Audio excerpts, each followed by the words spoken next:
Hey, what's up everybody? Thought I'd do an update. It's been a long time since I showed my FXRS-SP. It's a 1987, which you know if you saw the last video. It's got a lot of upgrades to it, and it's had a lot more since I last posted, so I thought I would put something up. And as you can see, I did put an FXRD Fairing on it. It's from Deviant Fabs. I'm using the lowers as well. It's not painted yet.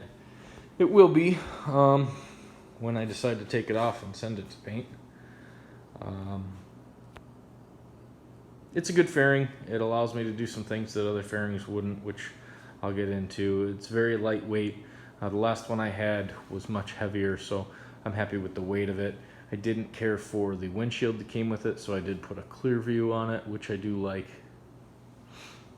Did do some upgrades to the levers. Those are Kiriakin trigger levers. I'll probably cut the ends off of them and make them shorty levers at some point. I think since the last video I've got new rotors too. I just wanted them to be 5-spoke to kind of line up with the Thunder Stars, and I think they look really good, a lot better than the last ones. And these are floating rotors also. I cannot remember the brand, so if you ask in the comments, I'll try to look it up and put it down there. Did get a Screaming Eagle fork brace as opposed to the Drag Specialties one.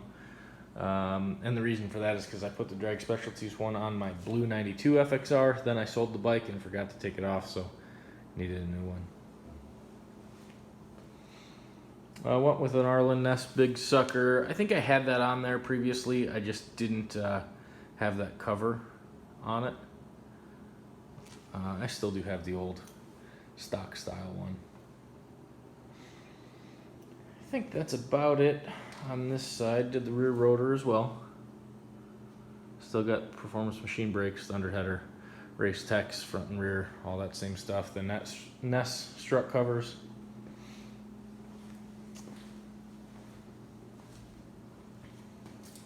Pretty much the same on this side. I did add the Moto Gadget Mo-Lock right there instead of using a key. And I also changed my kickstand to a touring style kickstand, which is so much more reliable than the FXR style. So that said, let's get into the cool stuff.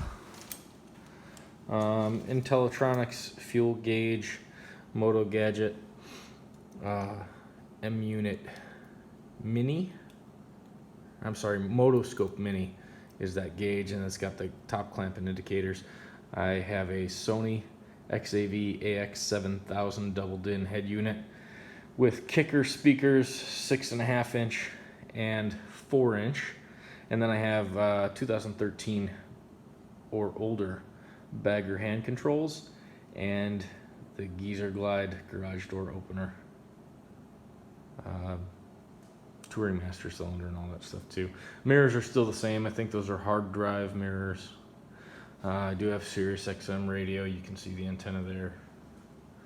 So let's turn it on and see how all the gadgets and stuff work. So you just take this key, you touch it there, and everything lights up and you're good to go.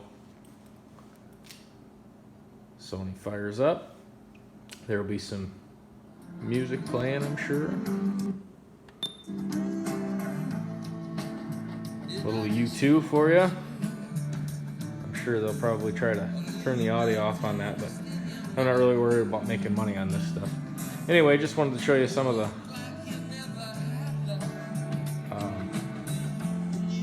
things I was able to work out. I actually got it all working. Volume works. I can change radio stations with this one. Sometimes. Yeah, there we go.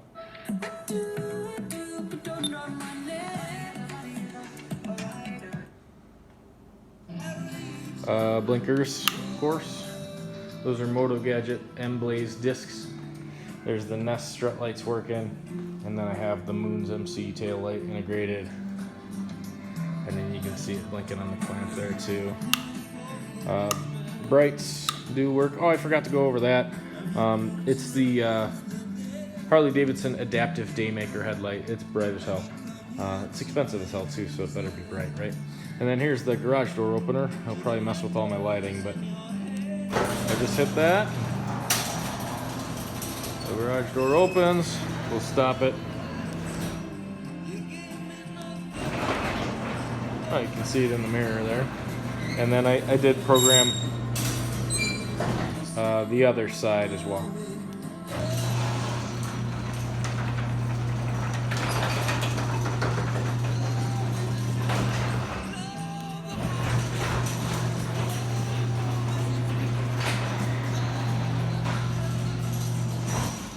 So that's kind of it. I don't usually run this seat. It's a Mustang Regal Duke.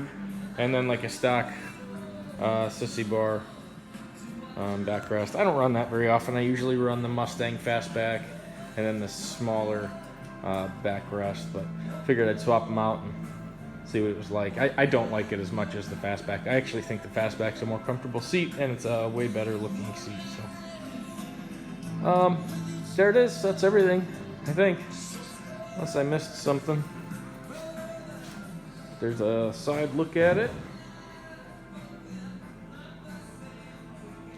My poor Road Glide does not get ridden very much unless my wife's with me, because I like this thing a lot better than anything else.